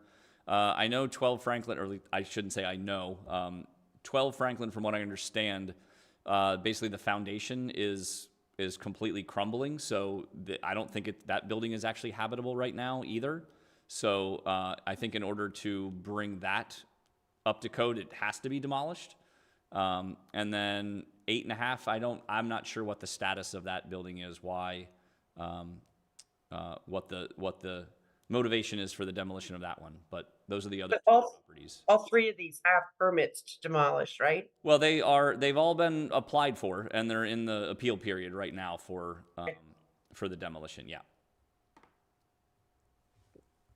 Eric, not to belabor the point on Leclerc, but I'm just looking at the zoning map, and I'm wondering, is it not updated because it shows like Brendan's driveway basically where it ends and there's like the open space is still part of the Leclerc Street property? Is that just because it's not been updated, or is that the actual property boundary? Sorry, what are you looking at? The Leclerc property that we were just talking about demo, the property line on the map viewer shows that it goes back into the HUD. So the map viewer, you're probably, yes, so the map viewer, I think, is using parcel data from, I want to say 2018. Okay, so it's not that big anymore, that plot. That's correct. Yeah. So for the 64 LaFountain Street, they did carve off a chunk of the back of that property. There was a boundary adjustment with 39 Leclerc Street. So some of the rear of that property was basically added to 64 LaFountain Street. Okay. And when people come in for a demolition permit, there's nothing on there that sort of asks like a reason for demolition? There's not, no. Because it's private property, we can't dictate whether or not they're allowed to demolish the building or not. I mean, Okay. Obviously, in some circumstances, now that we've got some regulations for the local resources, we can require additional steps. But as a private property, if they want to demolish it, that's their right. Okay. Any other business? I have one other item, but I'll let the rest of the commission go first if there is anything else. I don't think there is. Okay. So while I have you all, and I believe all are still here, Connor, are you still on with us? I think you are. I am indeed. Okay, great. So full commission, great. I just want to let you all know, later this year I will be leaving the city. I'm going to be moving to Wisconsin. So Oh. relocating, probably staying with the city through the end of June is my goal right now, but just wanted to give you all a heads up that I'll be stepping down from my position with the city later this year. So big move ahead, a lot of things to figure out and logistics to determine as well. But yeah, so just wanted to give you all a heads up about that. So hopefully I'll be trying to transition some projects to a new planning and zoning manager that to be named later. I have some people in mind that I think would do really well in this role. So if you all know of anybody, please have them reach out to me as well. But yeah, more to come. So you're not rid of me just yet. Still a few more months to get through before that happens. But just wanted to let you all know that'll be happening in the next couple of months. Well, thank you for letting us know, Eric, and thank you for the work you've done while you've been with the city. You'll be missed, but good luck to you in your future endeavors. Thank you very much. Agree. Thank you, Eric. Yeah, thanks, Eric. Congratulations. Well- Sounds like an exciting new adventure. Is the goal to have someone on board so you can help train them before you leave? That's my hope. Yeah, that's my hope, is to bring somebody in so that there's some overlap to at least get them up to speed on regulations and where we are with projects, as I don't anticipate that everything that I've been working on will be done. So yes. I hope that's the case, because I'd hate to see us have to train them or her. Oh, good grief. Like, that brings me back memories of many years ago in the planning commission, and oh my goodness, can't do that again. Eric, you've been, when I look back on this, it is amazing how competent and how knowledgeable you are, and it's, for me at least, a contrast that's been greatly appreciated. Well, thank you. I appreciate that. Well, like I said, I'm still around for a few more months, so we'll have many more meetings to discuss things. Yeah. Well, you've been excellent, Eric, and I think this is an incentive for us to keep to the 2 meeting a month schedule for the next For the time next being. few months, because we need to use you while you're here. And to that point, I guess I would just close by saying our next meeting, where it's just us, will be April 11th. So make sure that is on your calendars for our next planning commission meeting. Okay. And we'll go from there. Joe, do you want to make your motion now to adjourn? I will so move. Okay, second? Anyone? I'm always happy to say second Okay. on that one. Great. Thanks, everyone, for the discussion, for coming tonight, and have a great weekend. Happy St. Patty's Day for anyone who's Irish or Irish thinking. And happy Pie Okay, Day. Irish on that day. Yes. Yeah, happy Pie Day. Math nerds unite. So, all in favor of adjourning, say aye or wave your hand. Okay, good night, everyone. Thanks, Eric. Good night. Thank you all. Thank you. Have a great evening.